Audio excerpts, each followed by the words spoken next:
Hello, this is Long Drink, and I bring to you the race White Land 1 on this, the day of my daughter's wedding. No. How's it going, guys? This is Long Drink. Like I said, bringing you White Land 1 here today. This is a pretty fun race. I hope that you enjoy playing it.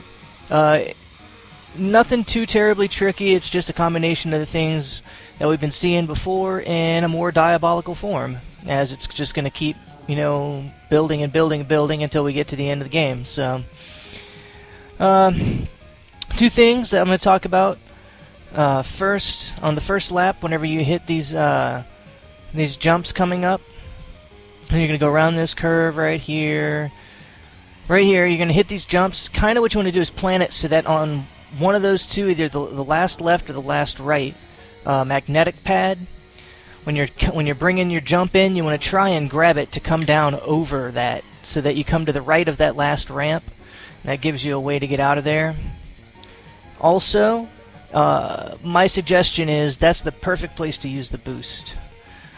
When you use the boost in that spot, as you'll see I do here, I do it with every other lap. Start it there. Don't even have to hold down for soft lands or anything. I do typically on that last jump, just because the magnetic pad is pulling me down and I don't really have too much of a danger of flying out. But I use the boost there because there's all those little, you know, gravel strips, and it's sketchy if you're going to try and keep using the ramps left and right to minimize your loss of speed. So, you know, it makes sense. You may as well just boost, you know, straight through there. You're not really losing a whole lot of speed. Maybe right here when you land the first time without soft. But when you land the second one soft, like you're coming out of it full speed, you know. That's pretty good in my opinion. But those are the main things with this track. You know, you really don't want to drift in the little icy areas, but we learned that on Big Blue. So, no surprises. Quick thing that I do want to mention that I was thinking about today is how is the idea of things that are special to us. You know, I was talking about this with a friend. You know, and it's amazing how many little things that we take for granted. You know, an example of this that I used was strawberries.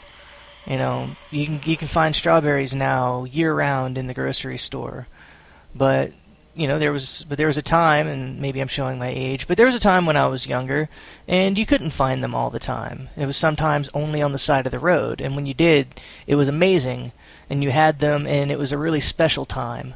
And it's the same thing. I'm from Louisiana with crawfish. You know, we have crawfish during a season, and it makes it special. And maybe I don't really know where I'm going with this, but you know,